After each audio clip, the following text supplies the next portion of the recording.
Yeah, yes. Everybody, welcome to Ladies of Comedy. My name is Mark Klaber. I'm one of the co-producers of the show with Denise Medina. Wave, Denise. Everybody could see you over there. Anyways, so welcome to the show.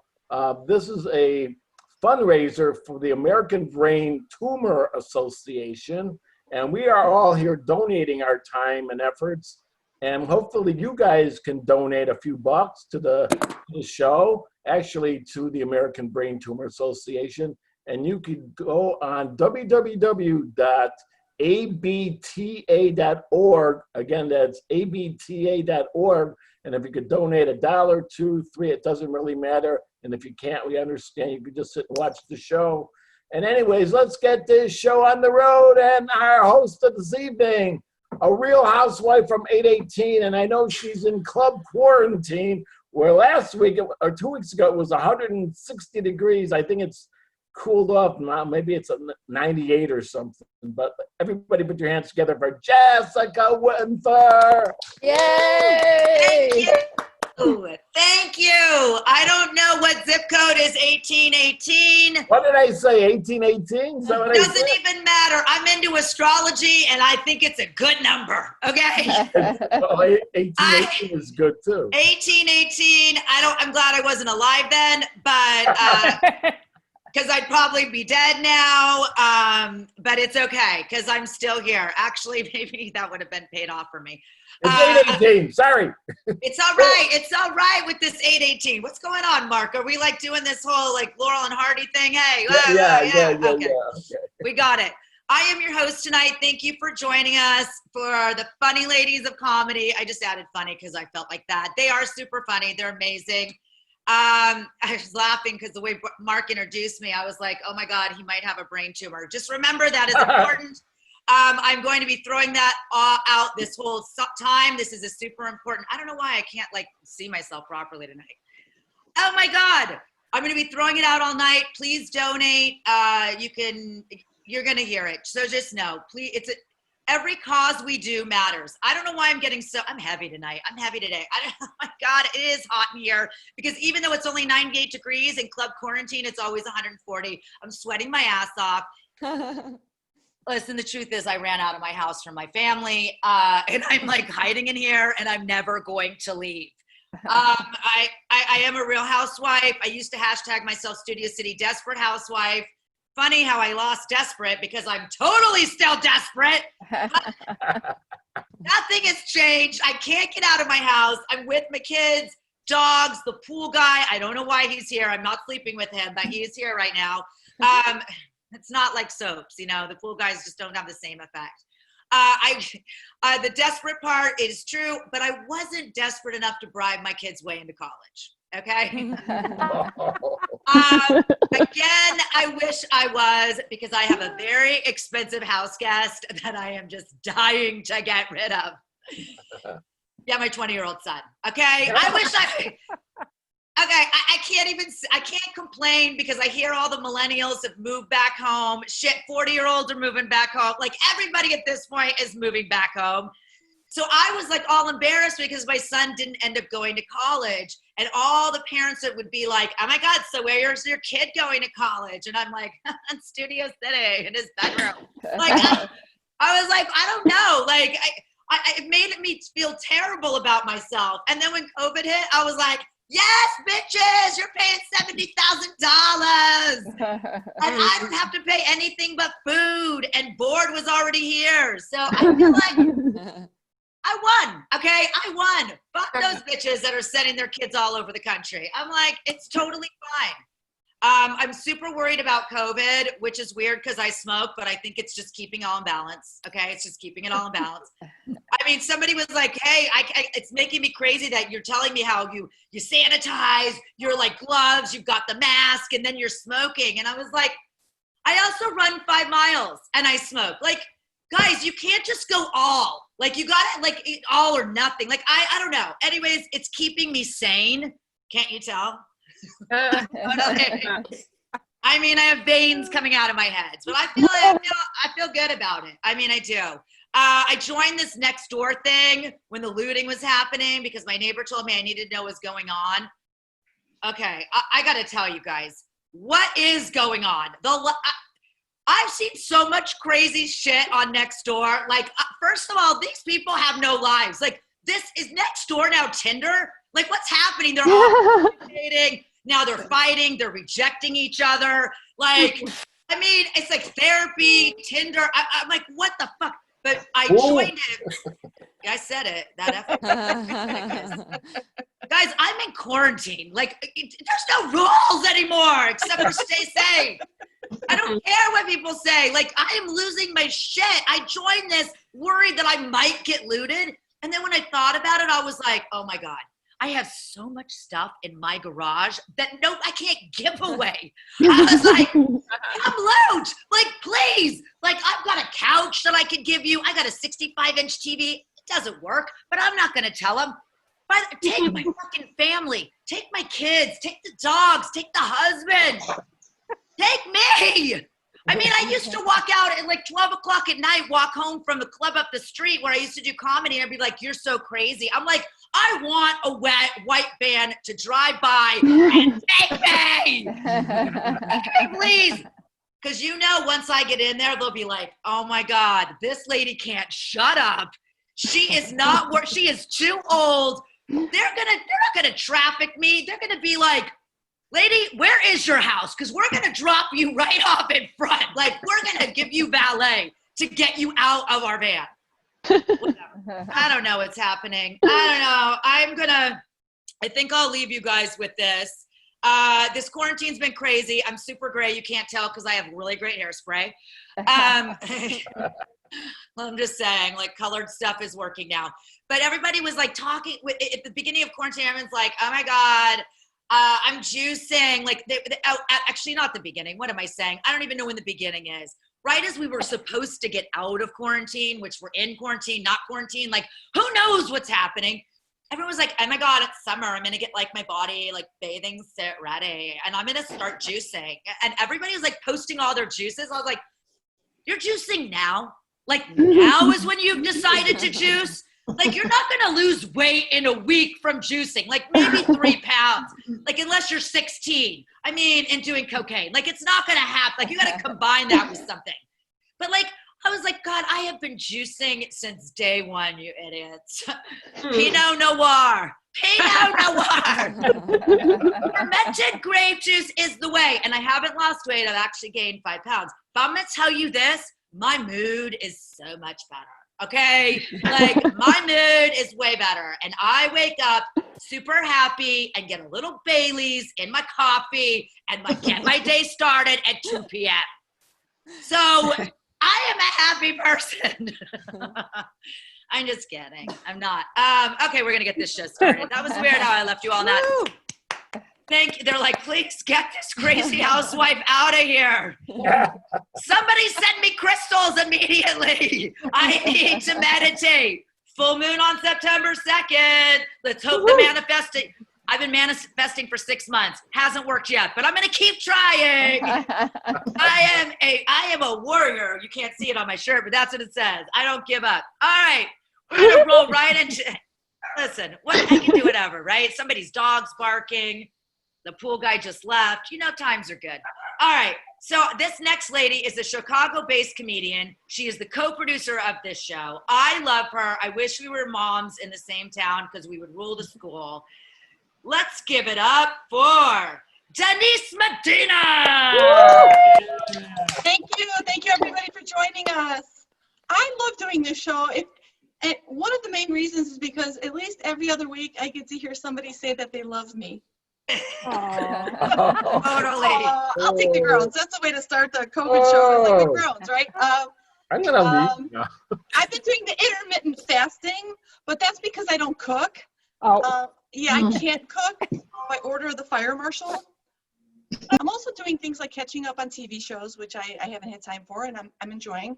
But then I came across the reality show, The Bachelor, and I'm like, I had to tweak it a little bit. So I thought it would be really cool to see a reality show that I think everybody would want to watch.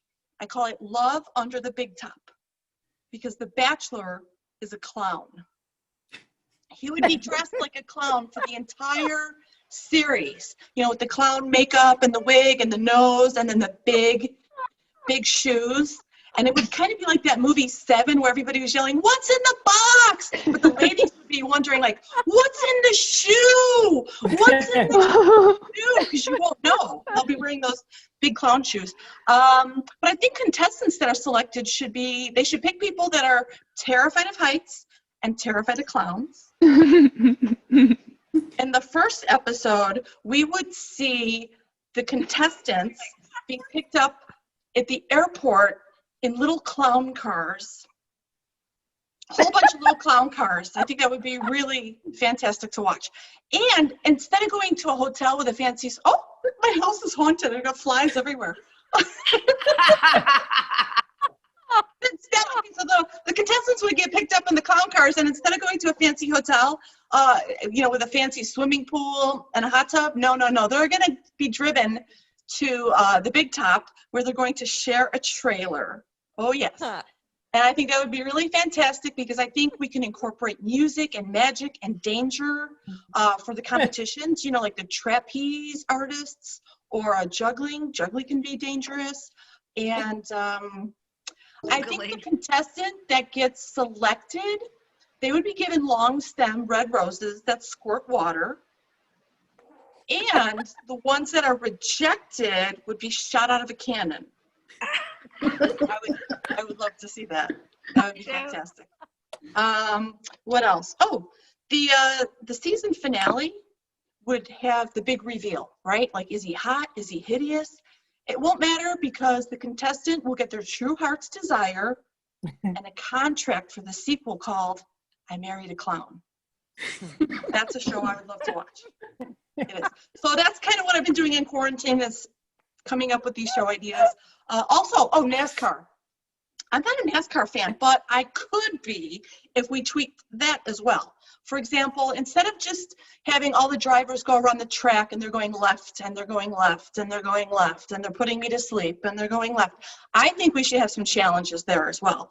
I think that they should have potholes all over the track. It should be a little more realistic, like what we encounter, you know, in traffic and on the road. I also think that they should dump a whole bag of just squirrels everywhere. Just throw them out there. Squirrels. Yes. I mean, that would be, and then of course you have to have somebody crossing the street thinking that they're going to beat a 200-mile-an-hour car. You have somebody doing that.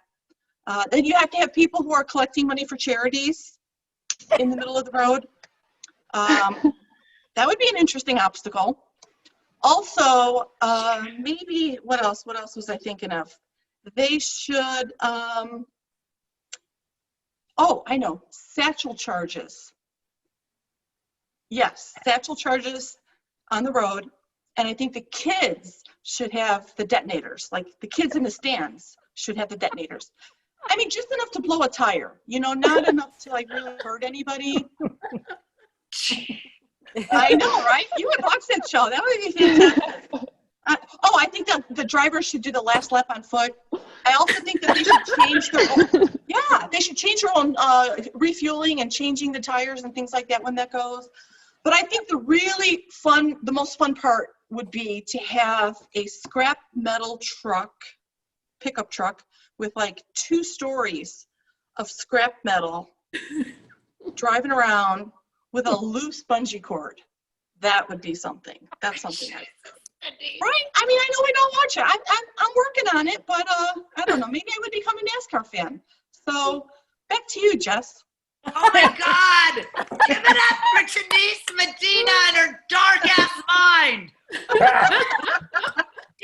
She's basically talking about what's gonna happen if Trump wins again.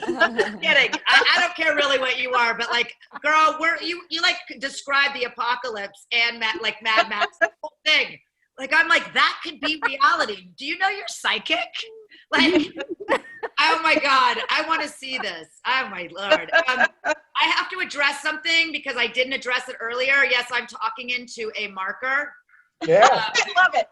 It is important because I have a microphone, but I am loud as hell, which you can tell. And I feel like nobody needs to hear that. So it's just, I'm a method actress, and I figured since you don't need that. Okay, so I'm just letting you all know it's a mood marker, and today I am violent. All right, we're moving on with this. I'm just saying, right? I just got to bring it up. People always talk about it afterwards. Linus has a blanket. I have my kid's marker. Like, I don't know. Okay. This next lady coming up, I happen to love her, and I love everybody on this show, actually. This happens to be a show that I love everyone, okay? Everyone. And one person I don't know, but I'm going to love her, or I'm not going to tell her. But this lady, she's been on HBO.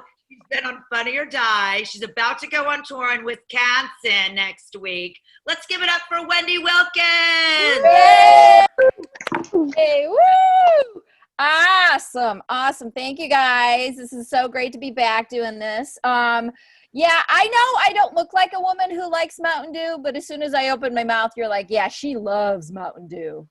Yeah, yes, I do. I do the Dew. It's the official drink of upstate New York Hicks, which I am one of. Yes. I don't go that much. I go back for like reunions or weddings or funerals, or if my cousin is on trial for murder again. So that's sort of what upstate New York's like. I do love going back there and visiting, but I could stay only about 4 days, and then it feels a little rapey, and then I gotta leave. So the area I'm from is called Binghamton. Usually just drive through it if you're in upstate New York. And my school bus turned around in Pennsylvania every day. That tells you how close we were. Binghamton was where Rod Serling, the guy who created Twilight Zone, grew up. So like a bunch of the episodes are set in like specific places in my town. It's also the town where the university kids got drunk one weekend and stole the life-size Grimace out of the local McDonald's. And it went missing for months on end. Couldn't find it until hunting season, when all the trees were bare and a couple of hunters out in the woods were like, deers aren't purple. Then we found Grimace. So in upstate New York, this is how you know you're in upstate New York. All the diners have a healthy section now, but in the healthy section, there's fried fish. Yeah. And all the lettuce is iceberg. There's no other lettuce. It's only iceberg. And if you're lactose intolerant, you're a homosexual. So that's kind of how it goes there. This is how you know a guy from upstate New York thinks you're classy, is when he's going downtown on you, he turns his baseball hat backwards. You're special. I'll look you in the eye. So I went back last fall and did like a comedy tour, which was great. It was awesome. And I ended up hooking up with the first guy I gave a blowjob to. Yes, I did. It was awesome. Yeah. Well, don't be shocked. I've been hooking up with him for the last 35 years periodically when I go home. Actually, there's like a couple of guys back home that I periodically hook. It was just his turn this time, you know. The reason for that is I come from a long line of farmers, and farmers, we don't throw anything away. So the last night I was there, I like did a Facebook post going, hey, who wants to hang out? And he was like the only one that replied. He's like, yeah, come to the bowling alley. Because that's a hot club on a Wednesday in upstate New York. So, it's league night. They got 4-for-1 Rolling Rocks. Yeah, and they have corn dogs on tap. They also have something I should have known about. It's called the Redneck Margarita, which after you hear about it, you're going to be disgusted. It's Mountain Dew and tequila. Like, what? But I can't really judge because I love something I created called Wendy Wine, which is diet squirt and tequila. Oh my God, it is so good. You have to try it. It's really good. It really is. Okay, so we end up back at this guy's house, after the bowling alley. And before I go any further, I need to tell you he's a fireman. No, yeah, the ooh. Hold your ooze, because he's a volunteer fireman. Very different breed of man. You're lucky if they have all their teeth. Their jacket fits around their beer belt. It's, yeah, no. So not only is he a volunteer fireman, he's the captain of the volunteer firemen, right? Okay, so you know what that means. In his home, he has a police scanner on 24/7. 24/7, because he's on call all the time. An emergency could come up. So the whole time we're hooking up, this thing is squawking out emergencies. The whole time. It was so distracting. Yeah, right when he was downtown on me, I hear that a 78-year-old woman has fallen down some stairs.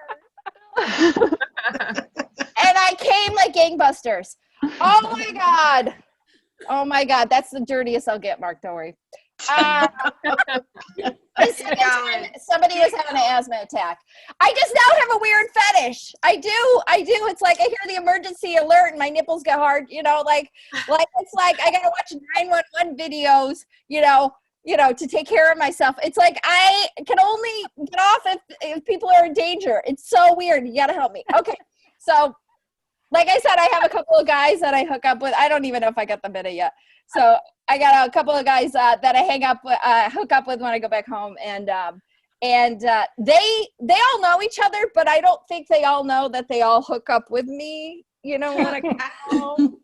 But I have this like fantasy that they do, and they hold this like secret club once a month at the Elks Club, on a Saturday morning. They all like get together and like discuss and trade, things. They're like, oh, that thing she does with her tongue. Oh, that's really good. Gets me right over the edge. I know, isn't it great? Like that's what girls from upstate New York dream about. Not about getting famous, about having a secret sex club about themselves. That's kind of.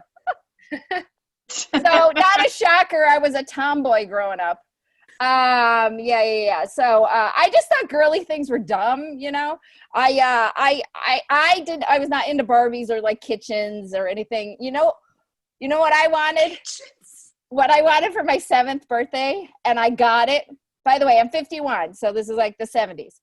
I got an original Planet of the Apes fort and catapult. Oh my God, that's what I wanted. I loved it. And the boys on the street loved hanging out with me because I played hard. I played just like them, right? But whenever we played, I always ended up being either the cowboy's daughter the farmer's daughter who got kidnapped, by Native Americans, or I was a Native American chief's daughter who got kidnapped, it was always that. So then I would get shoved in a bush in the back while somebody watched me, while they all play.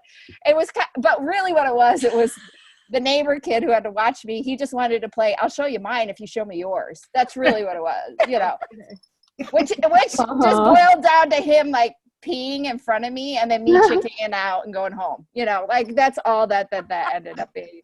So I was so much of a tomboy because my mom was a tomboy. She was very much a tomboy. She was very straight, but she was very sporty. Like she didn't help her case either. Like because people thought she was gay. Like her whole life, people thought she was gay. And she wasn't at all. She just was, like I said, sporty. But it didn't help her case. She worked manufacturing. She drove a muscle car. She smoked the cigarette called Viceroy, which, by the way, they gave out for free during World War II. She was the only person I knew who smoked it. She coached softball. Like she never helped her case, So but so many people thought she was gay because of it, that she had this little bit of a gay panic. Like once we were at the mall and it was really crowded and I went to reach for her hand because I felt unsafe, and she slapped it away and she goes, "Don't hold my hand. I want people to think we're lesbies." I'm 11. How are people gonna think we're lesbies? Mom, jeez. Oh my God. So that's kind of like how much more time I got? Like I feel like I'm running the light here. Yes? Okay.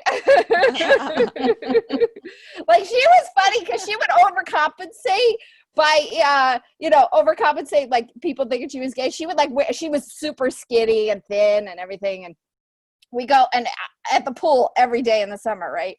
And with her People magazine, her cigarette, and her Coke, and she'd walk around and she kind of strut her stuff in front of people going, "If you got it, flaunt it," it just was like, Shirley, come on. Like, you don't get it.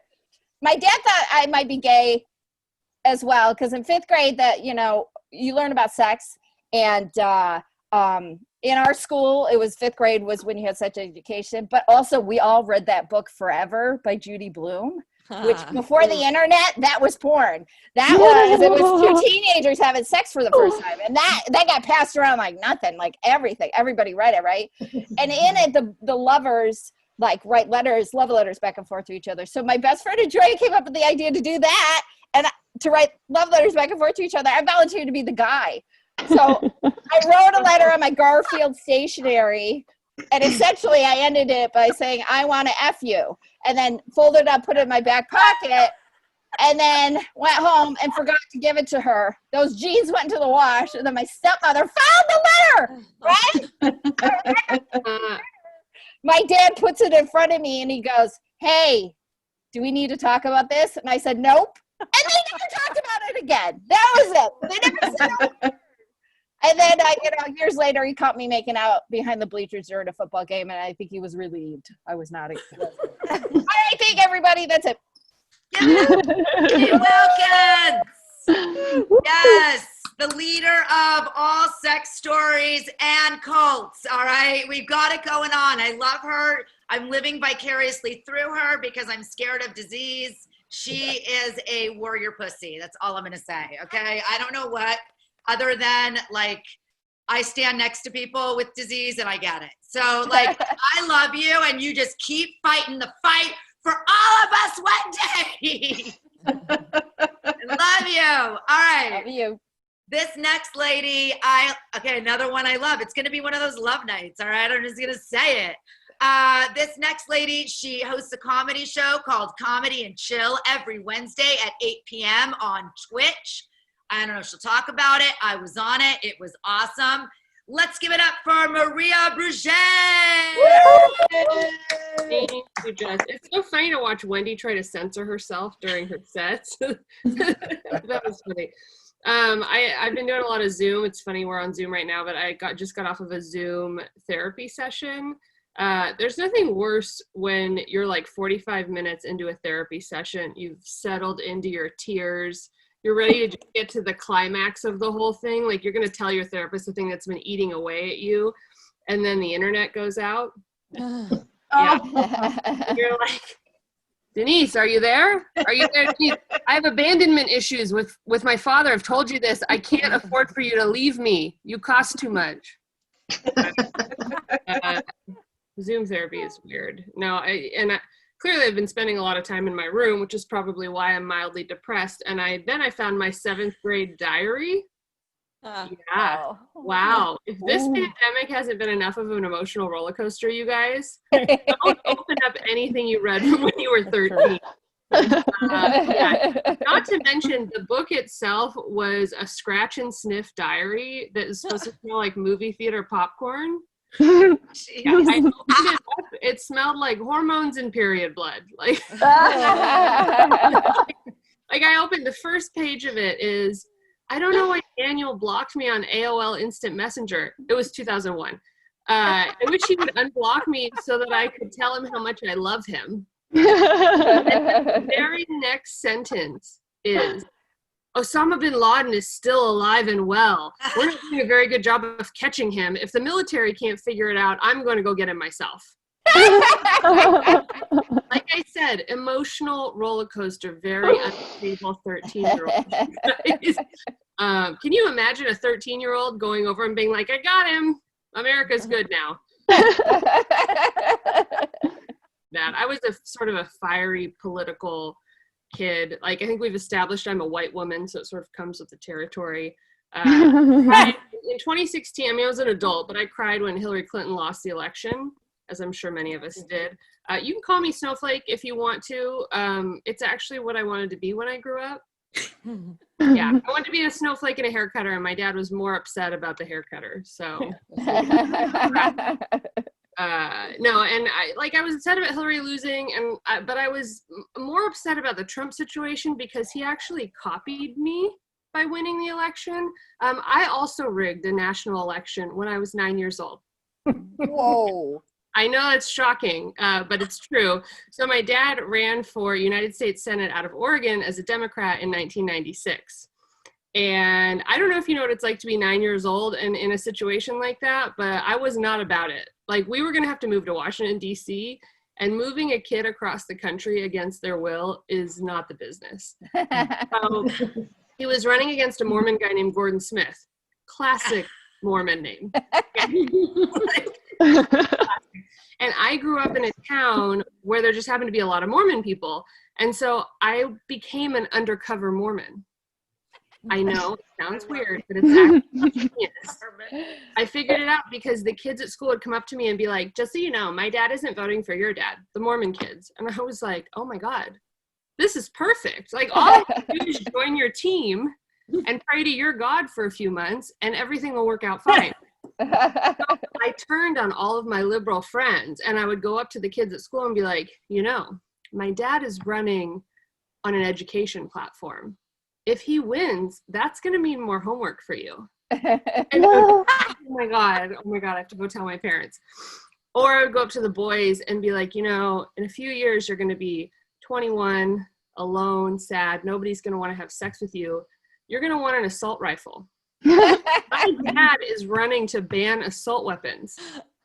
Don't let him stop you from living out your dream. You have a manifesto to write, and I want you to write that. Well, because that, I mean, really, like, that's what conservatives have turned into. So I was sort of on the right track. So election day rolls around and the Mormon guy wins. Yes, Mormons can perform miracles, and so can I. So, and my dad, the race was very close. My dad lost by like 700 votes. They had to count absentee ballots, all that stuff. That's 700 votes, you guys. That was me. So I like ran to the Mormon church. I knocked on the door. The bishop opens the door. He's so happy. They gave me a pair of honorary Mormon underwear, which, if you don't know, very comfortable. And then he high fives me and goes, "Frick yeah!" I was like, all right, my work here is done. That was very funny. I think that's my time, right, guys? That's fine. Good. Yeah. Good. Thank Good. you. All right. Thank you. Give it up for Maria Bruggere. I don't know if I'm ever saying it right, but I love her. I know, Maria, that was so good. And you and I have so much in common because I also grew up with Mormons.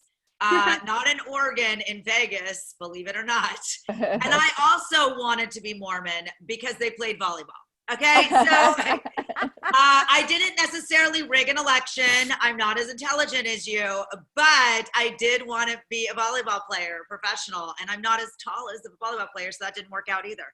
So there you go. But now I know why we get along so well. All right, we're going to keep this rolling along. This next lady, oh my God, I'm not going to say it again. I love her. No, this lady always has something to say, whether it's appropriate or not. That's true, but that's kind of the show. She performs in her shirt and panties all over Zoom. Hot for any guys watching this. Let's give it up for Holly Logan. Yay.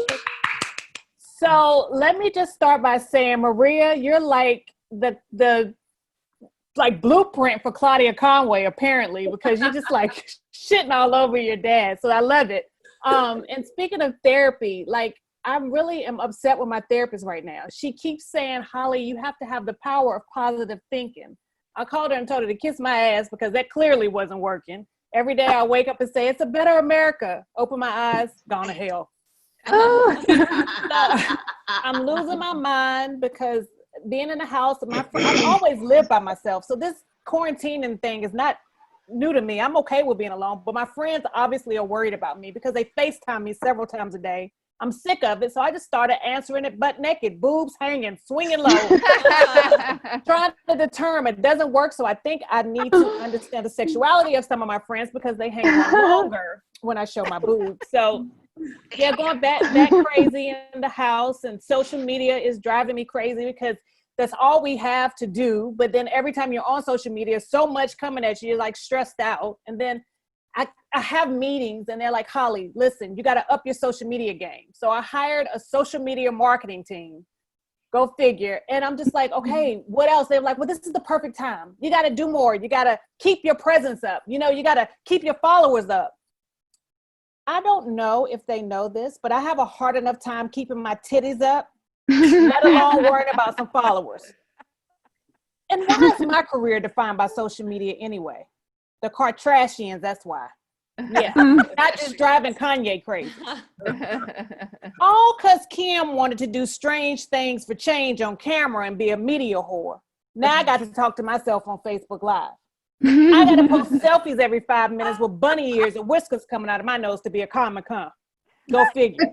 And then another thing about social media is the hashtag I cook people. If I see one more of those hashtags with a little dried ass chicken breast on a styrofoam plate with thawed out mixed vegetables, I'm going to blow the internet up. I'm so sick of it. They look like Food Network rejects. I cook. Yeah, right. So I'm just like, oh, well. But last but not least, the one that just really irks me is now everybody's doing these throwback Thursdays of their little kids' talent shows and recitals, and their poor little talentless children are all over my timeline. And I'm like, listen, if your child has talent, post them. I'm all for it. Celebrate them. But why should my mood be affected by little Britney singing off key to the whole damn greatest love of all? And they always end the post the same way. My baby killed it. I'm typing, no the hell she didn't. You just posted proof the little bitch was horrible. But everybody said I'm wrong, right? No, they tagged me in the post, so obviously they wanted my opinion, right? Exactly. That's me. So I'm gonna stop being negative because I'm starting to sound like my 88-year-old aunt. She can't find a positive and a plus sign. I'm serious. Like I told her, I was like, I'm actually looking forward to going back to church. And she says, Holly, now you got to be careful. You can't trust church folks. Church folks nailed Jesus to the cross. I didn't even try to make sense out of it. I just said, you know what? Don't worry about it. If they nail me to the cross, I'll be back in 3 days. I'll turn water into wine and we'll have a party.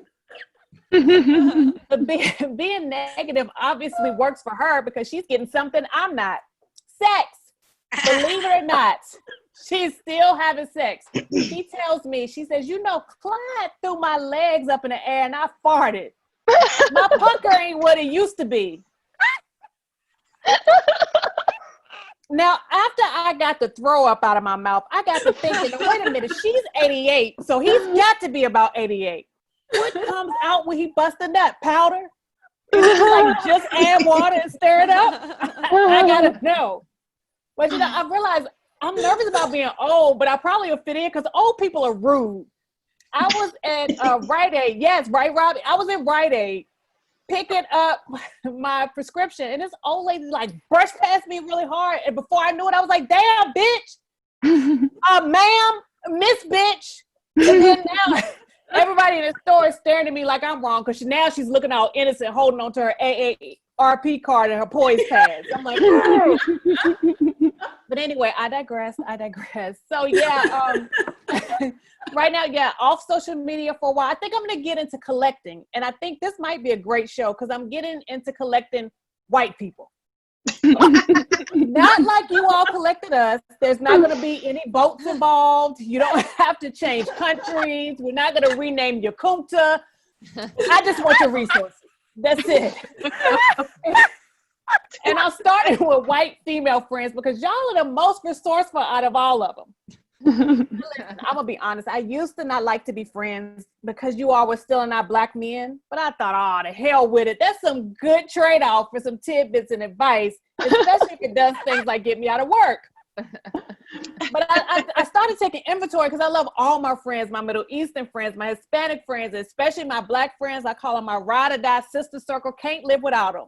But I said, I need to add some little white pebbles to my collection. And in doing this, I have learned that there is definitely a difference between white female friends and black female friends. Listen and learn. This is Black History Month in August. My black female friends, no matter what I'm going through, I get the same response. Holly, that's a mess. I'll be praying for you. I'm like, thanks for the prayer. I just said I stumped my toe. I'm pretty sure God got enough to worry about, but thanks for the prayer. But they gonna pray me out of any situation. But on the flip side, I called my white friend Christina. We were catching up, hadn't talked in a while. And I let her know I was having some health issues and tried to set up power of attorney for my dad. We get off the phone. She called me back in 2.2 seconds with a plethora of resources. She called her mom in Connecticut, who called her friend in Chicago, who had a son in Woodland Hills who was a physician. He had a friend who was an attorney. I solved all my problems with one phone call. Ladies and gentlemen, I saved thousands by switching to Whiteco. Here's the flip side. No, there is a flip side. I'm always gonna keep my sister circle in my pocket because Black girls keep it real with you. My friends will always keep me balanced. White girls are a little bit too optimistic. You set me up to fail. You're always like, Holly, you can do it. You can do anything. My Black friends like, all right, go rock climbing if you want to. Don't say nothing when that ass fall off the side of the mountain. I said, now that would be a mess, but you pray for me, right? That's Holly. Thank you. Give it up for Holly Logan. Yeah, good job. Oh my God, that was so good. Holly, please don't go rock climbing, okay? And I will. Please don't fucking do it. I think it's dangerous. All right? I'm your white friend, okay? Don't do it. There's not enough crystals on this planet that can save us, okay? Jesus Christ. No, you can do it, and you'll be fine, I'm sure. See, you can do it. You can do anything. What did I tell you? It's so true. I can't even stand how fucking true you are. I hate you for it, okay? All right. Let's give it up. This girl right now, I'm like literally a hot mess today, but it's now about 130 in here. So let's see if it gets to 160 before I get out. Okay. She has performed with the Kates and Beast Women. She's a producer of Leopard Lady Comedy. She performs in Chicago and the suburbs. Let's give it up for Sarah Clevinger. Did I say it right? Nope. No, Pam. No, you're wrong. That was not my intro. You made a mistake. Where is the commercial break when you need them? Fuck, I can't even handle myself. Okay, hold on. I'm going backwards again. So it's Patti. Okay, I'm going to do it one more time because that's how I'm going to do it. So wait a minute. Patti, you're up next, just so you know. Okay? Jesus Christ, help me! Performed with Kates and the Beast Women. She's a producer of Leopard Lady Comedy. She performs in Chicago and the suburbs. Let's give it up for, am I going to do it right? Patti Vaccarella! Thank you. Thank you so much. I am so excited to be here because I get to wear lipstick. I haven't worn lipstick in months. It's awesome. So I've been married a really long time. And you got to do things to keep things a little spicy, to keep things fresh. And I thought I was doing something really nice for my husband, and I ended up making him really sick. Uh-oh. It was bad. I made him some chocolate milk, and the milk was spoiled. And I didn't know it. Oh, no. So he still refers to it. It's like 20 years later. He still refers to it as the time I almost killed him. I'm like, look, I'm half Sicilian. If I wanted you dead, it would have looked like an accident. I'd be living on a tropical island with a young yoga instructor named Falcon. I'm a woman of a certain age. I'm over 50. And I was with some of my friends, and they were talking how, nobody seems interested in their bodies anymore. I'm like, what are you talking about? Like, I have no problem finding anyone to touch my body. They want to grab these parts and this part and that part, but it's a little different because now there's absolutely no foreplay. No one buys me a drink, and I have to pay for it. I mean, the young people, they call it a copay, but you know what? I'm going to take it anyway and get it. And Jess, I'm totally with you about, the young kids living at home with you. Some people call them boomerang kids. Some people call them failure to launch babies. I don't care what you call them. I had one living in my house, and I didn't know how to get rid of them.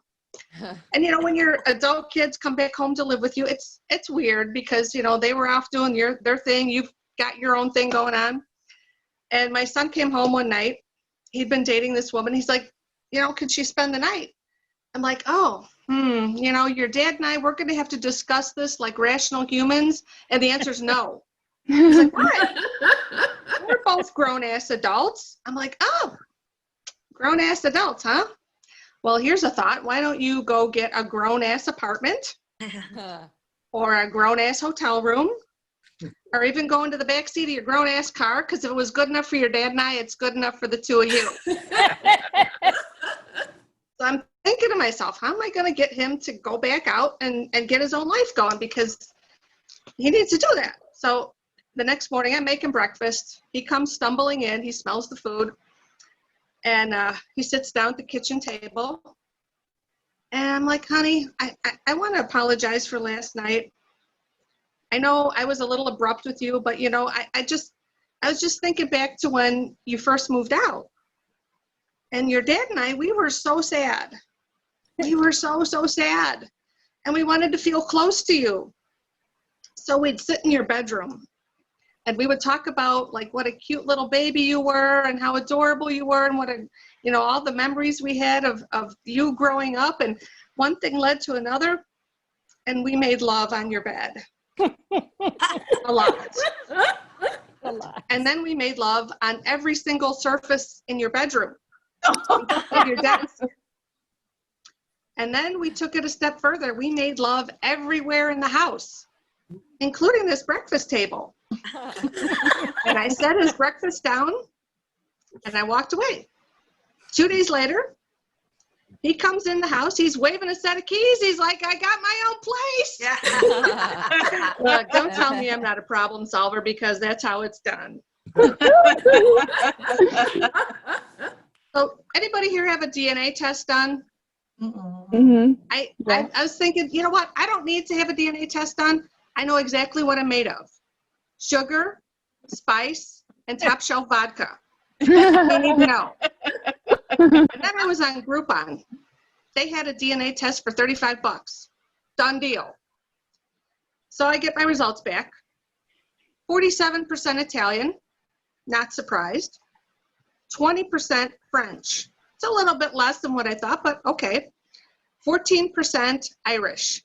Hold the phone. My entire life, I'd been told I was half Italian, a quarter Irish, and a quarter French. Nobody said one word about there being anything else. It turns out I am also 13% Scandinavian. 13% Scandinavian. That's a lot. That's like an eighth of a Swede is residing in this stumpy little Dago body. I'm not tall. I'm not blonde. I didn't get those typical huge, gigantic Scandinavian blue eyes. Thought I was going to say boobs. I didn't get those either. Nope. Joke's on me. No, there is nothing here that says Nordic princess. This is more like mafia mistress. So pre-pandemic, I was out with some friends one night. We were out having one last drink, and most of my friends got up and they're like, oh, we got to go. So there's this guy who was left. I don't know him that well, but you know what? I'm finishing my beer because I'm not wasteful. And we start talking. And it occurs to me, this guy is a real swell guy. He's a real jerk. And I told him. And he looked at me. He's like, sweetheart, darling, doll face. I'm not a jerk. No, I'm not a jerk. I'm a natural born alpha male. And I looked at him. I'm like, oh, of course. That makes perfect sense. Because, you know, I too understand dog pack mentality. And now that I know your place in the pack, I can relate to you from my place in the pack. And this way, there won't be any misunderstandings between us. How does that sound to you? And he's like, yeah, that's right. It's about time I get the respect I deserve. I said, absolutely. So I grabbed him by the throat, got him to roll over and show me his belly, and then I peed on him.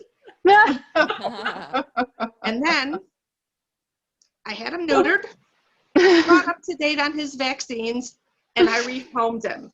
Because I am a kind and compassionate alpha female.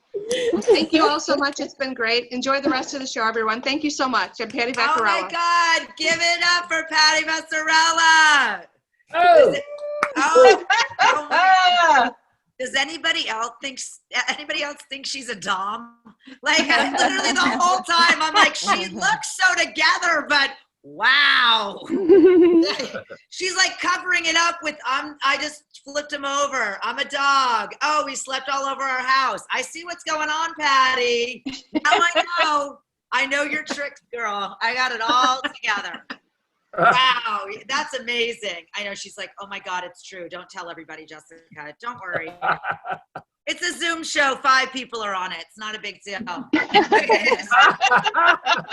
Just between us comics. It's just between us comics.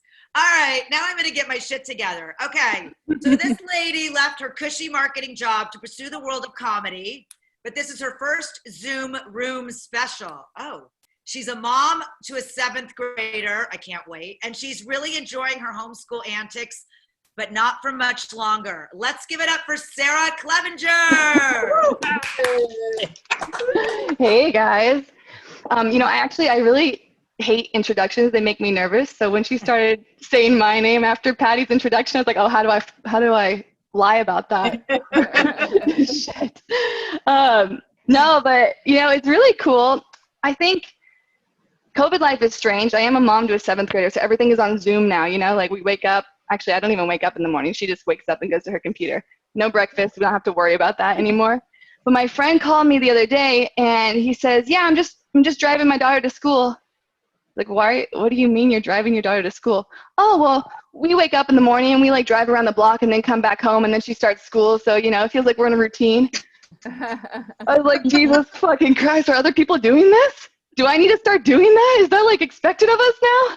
And really, I thought mom shaming would be like less with Zoom, but it's not. You have kids, it's not. Right before COVID, I got married in February, like right before everything got shut down. Yay. So it was like literally the last wedding before everyone had to cancel their weddings. Sorry, guys. That was really lucky. So we didn't really get a honeymoon exactly, but he's been stuck at home with me for like 6 months, and I think that counts. We're both at home. But I come from a really conservative family. Not me, but like them. And I can tell you some really obviously beneficial facts, like roughly 40% of immigrants are Mexican, and another 30% are Chinese. So imagine my family's reaction when I married a Chinese Mexican. For those of you that are bad at math, that made my family 70% sure that he was stealing all of their jobs. It's interesting. I'm not the cook in the family, which you might think is like really like pro-feminism, like girl power, like, yeah, make him cook, do it. No, I'm just white. And he's pulling out these like 5-course traditional meals, and they're like Chinese, Mexican, cultural heritage, mixing it all together. It's crazy. It's insane. My heritage is Fruit Loops, like a mean bowl of cereal. You want processed sugary foods? I got you. Diabetes, we're here. But we dated for a really long time, so people shouldn't have been that surprised that we got married. I think we've been together for like 8 years overall, and we lived together for 5 of those before, marrying each other. So it's really weird when people ask me, like, how's married life? I'm like, it's exactly the same. What, it was something like supposed to be different? Is something crazy gonna happen? Is he gonna grow a second dick or something? Like, what am I waiting for? It hasn't happened yet. It's exactly the same. The one thing that is different though is I changed my last name. So his last name is L-E-Y, Lay, very short, sweet, to the point. Except now my name is Sarah K. Lay. That's not actually a joke. It's just, that's true. So yeah, I drop my middle name a lot now. I don't know. It's kind of nursery rhymey. It's weird. Yeah, but the other thing that we get asked a lot by some people is, what really changes? Does it get boring, when you've been together for a long time? Like, how do you keep it exciting? I wouldn't really call it boring, I would just call it efficient, right? Like, it's like, hey, you want to have sex? Yeah. See you in there. All right, get some water. Okay, turn on the air. All right. Yeah, we don't need foreplay. We don't need any of that. We're like ready to go. It's like, yeah, okay. Which is really nice. But kids, that is a really fun topic right now. I mean, we have one, but she's a 7th grader, so she doesn't count. Like, they want the baby, right? Like, okay. So now that's the big topic in the family is just, when are you having kids? When are you having kids? I'm like, shit, you guys, we're in a pandemic. I'm not having anything. It's a good excuse. But have you ever had an abuelita? That's a Mexican grandma, if you don't speak Spanish. They invented guilt trips. Like, hardcore guilt trips. Every time she calls, which is every day, Sarah, are you pregnant? No. You're so beautiful. Te quiero mucho, pero necesito un baby before you get any older. Okay, abue. Que viejito, your eggs are going to dry up and you'll never have kids again. Okay, abue. Why are you not having sex with my grandson? Okay, abue, okay. Do you not want me to be alive? They also invented trick questions, so the only answer is, see, abue, see, we're trying. But, you know, really the best part about being married is just having someone that you can really annoy for the rest of your life. You know, just like, especially during a pandemic, it's so nice. He's got to come home. There's nowhere else to go. And, you know, divorce is way more expensive than a funeral, so we're in it for the long run. Oh, that's all for me tonight, you guys. Oh, give it up for Sarah Clevinger. I love your story. You're still so hopeful, honey. It's great. I love that. I've been married 21 years, and you're right. Divorce is more expensive than killing them. So I'm going to feed mine some spoiled milk and see what happens. Oops, sorry. I mean, it's COVID. Who knows? They left it outside for 3 days. Jesus. I mean, I'm getting a lot of ideas here, guys. Again, no one's going to see this, so nobody will, like, come after me. Hopefully. Oh, shit. I'm just kidding. Okay, this next lady, she is LA-based comedian, but she's originally from Cleveland, Ohio. I love her too. Let's give it up for Amy P. Woo! Hi, guys. Hello. Good evening. Holly, I can't wait to be old and rude too. Like, that's just me. I'm waiting for that to come. Sarah, my husband and I have been married for 3 years, but we've known each other for 17.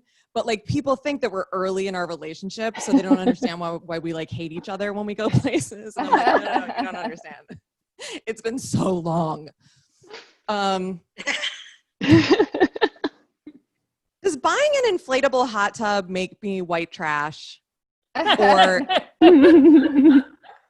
does putting it in the living room make me white trash? It's quarantine. My husband and I are watching The Sopranos, or I'm rewatching, he's watching, and I find myself talking like them. Like, he'll ask me a question.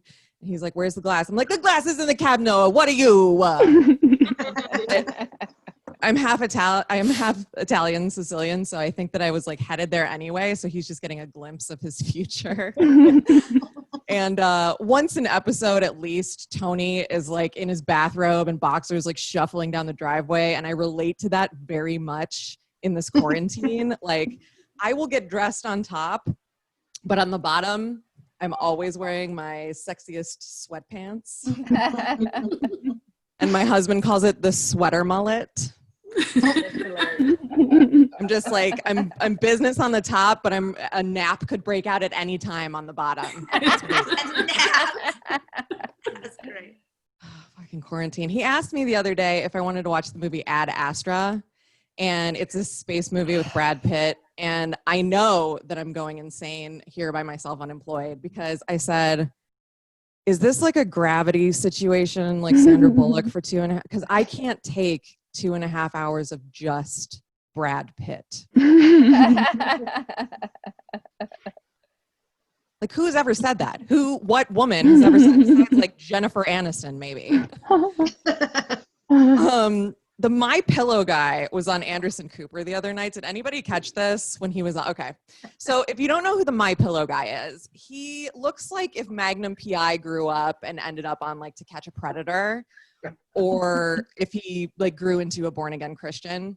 And he has this product called the My Pillow, and you can see it all over Bed Bath & Beyond. He's like hugging it. And he claimed that it could treat cerebral palsy and sleep apnea and like cancer and all this stuff, which is not true. So California sued him, and he claims he settled to prove his innocence. He settled for millions of dollars, because that's what innocent people do. They pay millions of dollars to make problems go away. But he went on Anderson Cooper to peddle oleander extract as a cure for COVID. Oleander extract will cure COVID, sure. It'll cure lupus, it'll cure all of your diseases because it will kill you. Like this is what women have been using for years to kill their husbands. This is what people have been slipping in their husbands' tea. So just, he's not right. I would like to meet the people for whom warnings on appliances are made. Like, ladies, you can understand this. My curling iron has a note on it that says, do not use while sleeping.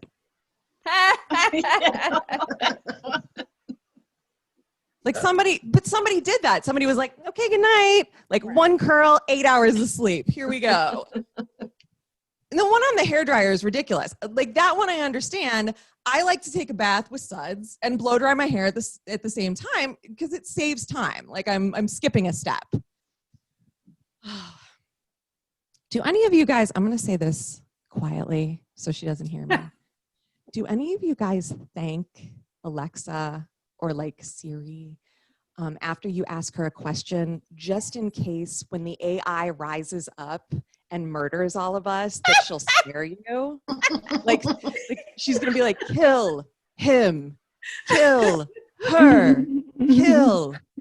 No, you know what? She was polite. No, kill him.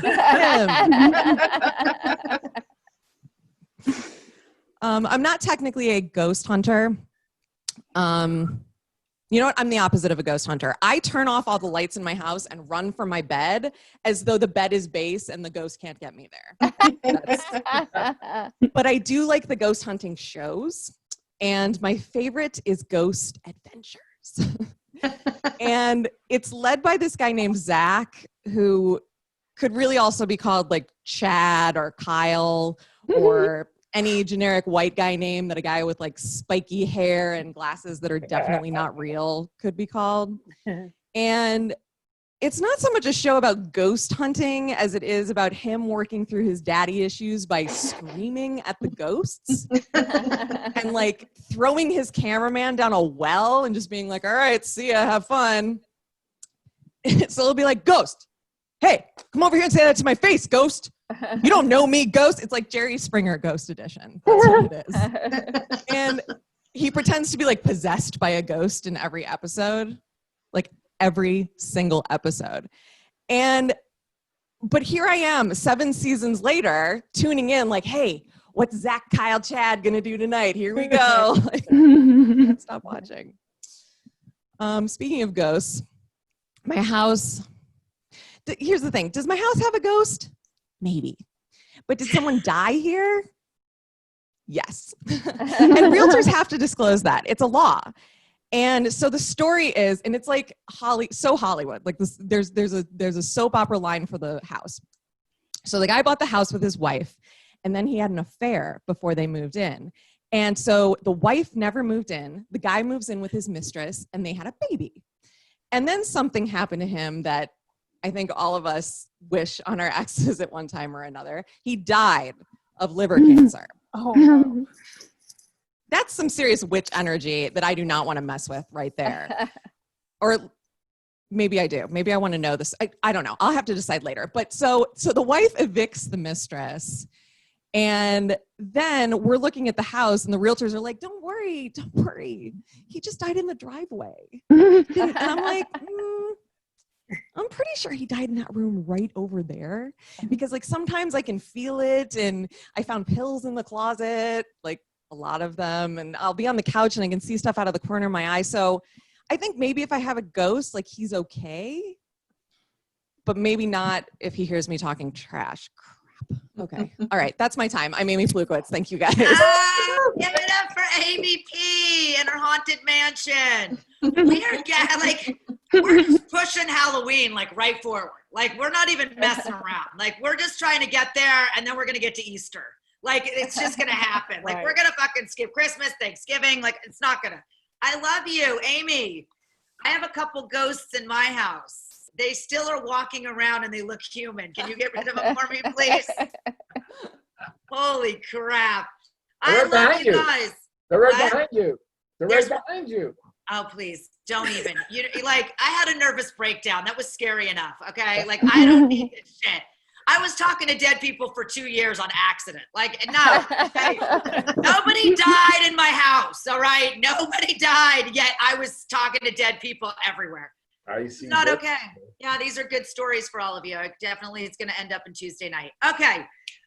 This next lady, she plays Nurse Ryan on. Oh, wait a minute. Before I introduce her, I'm so sorry. I want to say this because it's very important. If you have not donated yet and you like the show, or you don't like the show, but you're still watching the show, or you just feel very strongly about doing the right thing, please donate to the American Brain Tumor Association. It is www.abta.org. Please, please, please. It is important. We got to keep giving to things that are not COVID, okay? And crazy anxiety, all right? Like, we got to give this shit that's still happening for real. All right. This next lady, she plays Nurse Ryan on Chicago Fire. She hosts Whiskey and a Cookie every Friday night on Facebook Live. Let's give it up for one of my faves, Patti Vasquez. This has been so much fun tonight, you guys. I apologize. I keep leaving because you guys have really, I've got so much emotion going on right now. First of all, Jess, I feel you so hard on Nextdoor. So this week, a neighbor posted that please be on the lookout. This was a bolo for an escaped snake. And not a 6-foot milk snake, which then they went into a great deal about how it was not venomous, which, this is bathed in relief that your 6-foot snake isn't going to bite me and kill me with poison. But I guess if an escaped snake isn't going to keep you trapped in your house during this pandemic, at the very least, please keep a milk snake's distance away from people around you.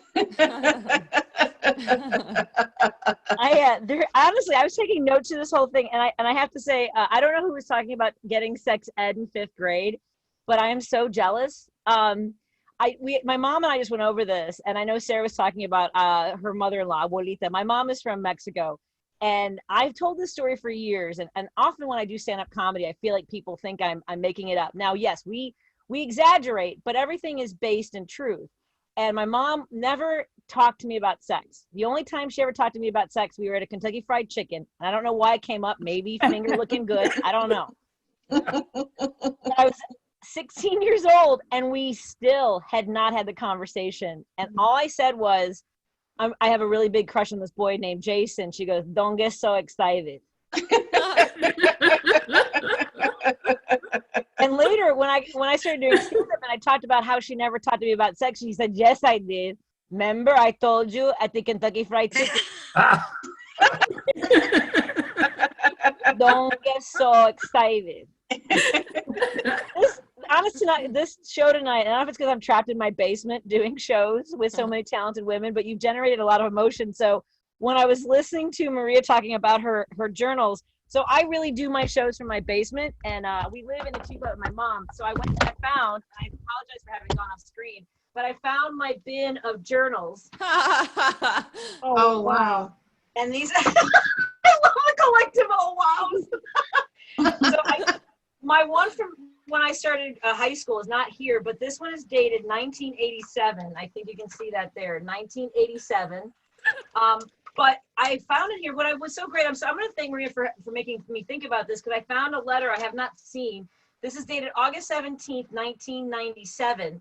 and it's to Patti, my favorite stand-up comedian, even though the only time I saw you perform was in a Superliner Sightseer Lounge on Amtrak. Here you are on the platform in Minot, North Dakota.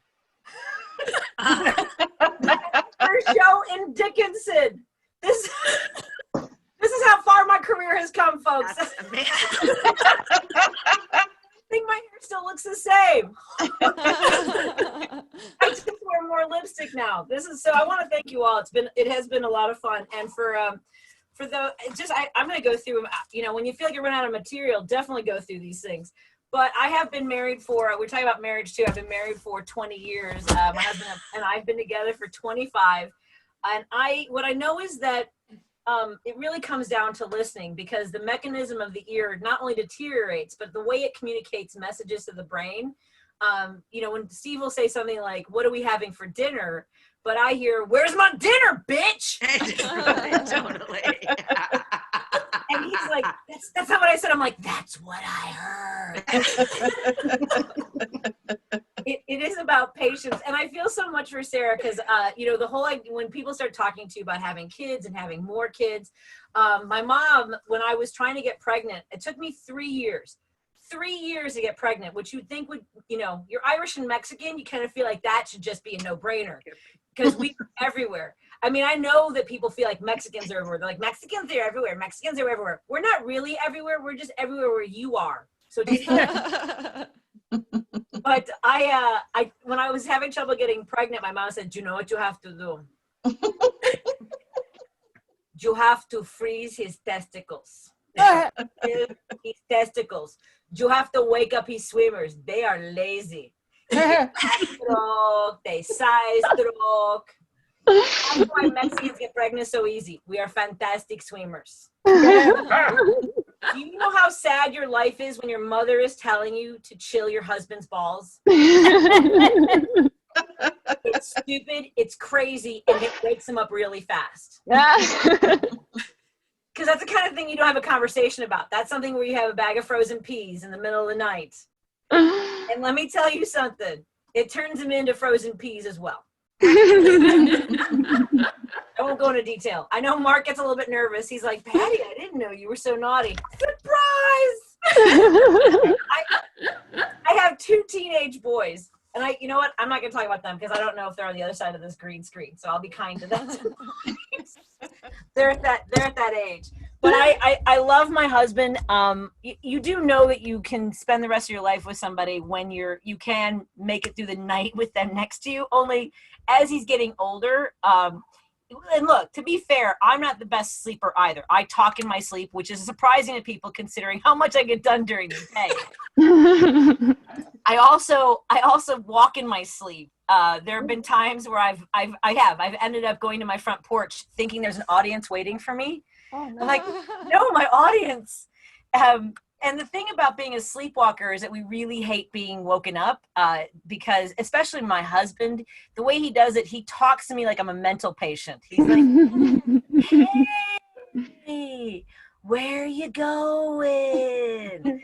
And I wake up really, really pissed. And there have been times where I've woken myself up by walking and talking. I actually woke up standing over my husband, straddling him, which is exciting to some people. But I was yelling at him going, "Stand down, soldiers! Stand down!" And I woke up to him laying there going, "I am standing down. I'm lying down, as a matter of fact. Why don't you try it?" But my husband snores in his sleep, and I think that we can all agree. If anybody who sleeps with a snorer, they are so lucky to wake up alive. Because there comes that moment in the night where, like, because you'll hear them like that noise, like, and I'm like, did he just swallow his tongue? You know what? If he did, I'll find out in the morning. At least I got some sleep. And then I'll tell people, "Oh, he was so peaceful. He just went in his sleep." I don't know. I don't think I realized until the pandemic or the shelter in place that we were not necessarily being as romantic as we had been. But if there was something that was going to slow that down even more, it's being around each other all the time with our I don't even know how we ever did, because once the boys started running around and opening doors and mommy, mommy, mommy, mommy, mommy, mommy, mommy, mommy. The first time you hear mommy, it is really the most beautiful thing. And the next few times it's nice, but then you realize they're never going to stop. And I really want any parent, actually, but this really goes for moms. You have to tell yourself you're doing a good job. You just have to, because otherwise it starts, the guilt and the pressure starts to build on itself. So you have to stop and just say, I'm doing a good job. And if it helps you, you can realize that maybe you're not as good as some of those moms who are doing all the homeschooling and they're kicking ass and they've got the schedules and they've got the learning area all detailed and their kids never have sugar and they don't watch TV. And you know what? Screw that. Who has that kind of time? If my kids are going to be in a dusty basement inhaling asbestos, it's the best I can do right now. And here's the truth too. You are doing better than other moms. There are other moms out there that are sucking ass and you know it. And I've seen them. When I used to go shopping, I remember it was last Christmas, I saw a mom in the Target aisle lose her mind because her kid was going, I want Santa to bring me Elmo. I want Santa to bring me Elmo. I want Santa to bring me Elmo.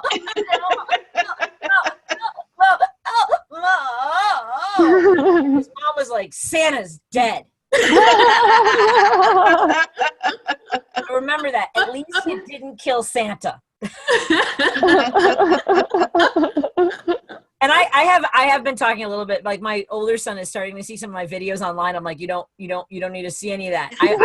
There's one video of me right after I had my second son. I had to fly down to San Antonio, and I came out and my boobs were just going.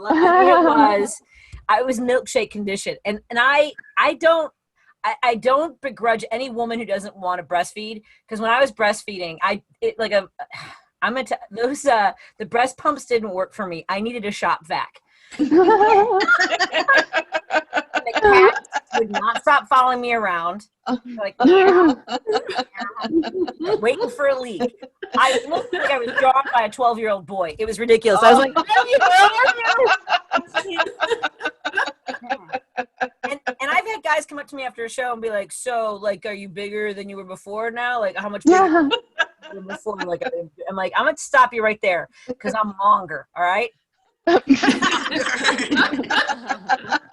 went from a 34C to a 38 long.